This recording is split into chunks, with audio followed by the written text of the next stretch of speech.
لیکن نال نال پھر کچھ منقبتاں بھی لکھیاں، اودے وچ انہوں نے فرمایا کہ تو ہے وہ غوث کہ ہر غوث ہے شیدا تیرا، تو ہے وہ غیث کہ ہر غیث ہے پیاسا تیرا۔ فرمایا کہ تو انج دا غوث ہیں، ایویں دا مددگار ہیں کہ جتنے بھی غوث ہیں سارے تیرے اتے فدا ہیں، سارے تیرے نال محبت کر دیں۔ تو ہے وہ غیث کہ ہر غیث ہے پیاسا تیرا۔ فرمایا کہ تساں او بدل ہو کہ جس دا بدل بھی پیاسا ہے۔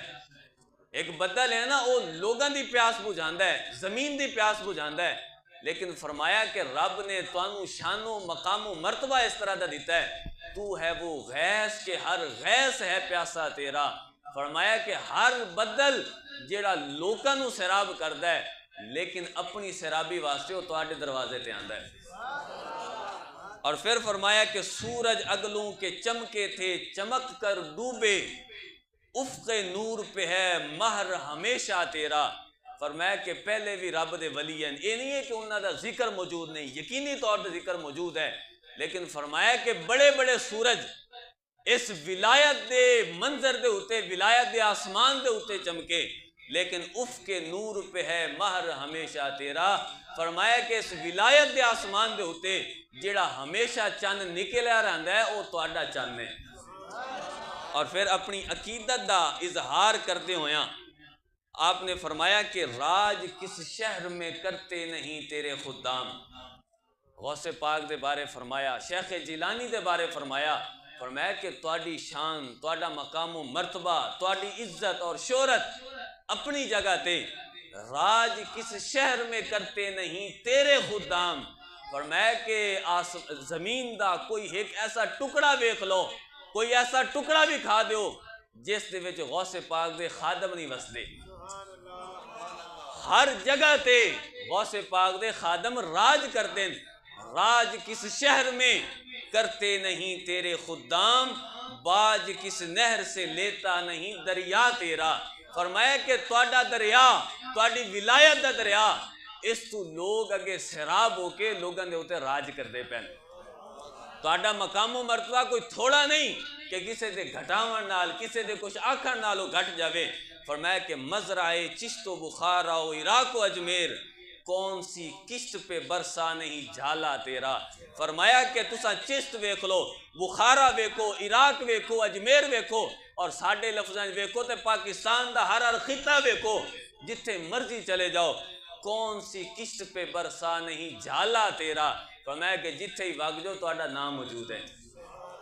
اور پچھلی یاری تے میں اس چیز نو بیان کیتا کہ میرے استاد محترم وہ جدو عراق وچ پڑھدے ہیں بغداد شریف دے وچ ایک بندے نال انہاں دی ملاقات ہوئی چیچنیا دے سفیر نال، اور او دے کول جدو پوچھیا کہ کیا غوث پاک دا نام تواڈے پاسے بھی لیا جاندا ہے، آکھدا ہے تساں نام دا آکھدے ہو، اتھے تے لوگ غوث پاک دا نام بے وضو لیندے ہی کوئی نہیں۔ کون سی کشت پہ برسا نہیں جھالا تیرا۔ فرمایا کہ جتھے ویکھو تواڈی خدمت کرن والے اور تواڈے کول فیض لے کے لوگاں نو سیراب کردے پین۔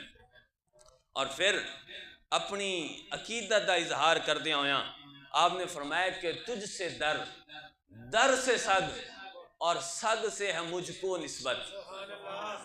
تجھ سے در، در سے سگ، فرمایا کہ تواڈے نال نسبت ہے تواڈے دروازے نو، اور تواڈے دروازے نال نسبت ہے تواڈے دروازے تے بہن والے چوکیداری کرن والے کتے نو۔ تجھ سے در، در سے سگ، اور سگ سے ہے مجھ کو نسبت، اور میری گردن میں بھی ہے دور کا ڈورا تیرا۔ فرمایا کہ اگرچہ ڈائریکٹ میرا تواڈے نال کوئی تعلق کوئی نہیں، لیکن تواڈے نال نسبت رکھن والا دروازہ، اور دروازے نال نسبت رکھن والا او کتا جڑا چوکیداری کردا پے، اور سگ سے ہے مجھ کو نسبت، اس کتے نال میری نسبت ہے۔ میری گردن میں بھی ہے دور کا ڈورا تیرا، میری گردن میں بھی ہے دور کا پٹا تیرا۔ سیدی اعلیٰ حضرت رحمت اللہ علیہ نے غوث پاک رضی اللہ تعالیٰ عنہ اس طرح شان بیان کیتا۔ ان سیدی اعلیٰ حضرت مجدد زمانہ اور مجدد وقت اپنے دور دے مجدد جنہاں نے اتنی جگہ دے ہوتے کسے دا کسے پاسے دین دا دفاع کیتا، ہر جگہ تے دین دا دفاع کیتا، لیکن غوث پاک نال عقیدت ویکھو، غوث پاک نال محبت ویکھو۔ اگر ساڑھے کل پوچھا جاوے سیدی اعلیٰ حضرت رحمت اللہ علیہ انہاں دی محبت اور انہاں دی رفت اور انہاں دی عزت و تکریم ساڑھے دل دے وچ اتنی زیادہ ہے کہ کسی اور دی اس ورگی ہے کوئی نہیں، لیکن ایسی ذات بھی جس دروازے دے ہوتے انہاں دے کتیاں نال اپنی نسبت جتاوے انہوں غوث اعظم آخر اور فرمایا کہ دل آدھا کو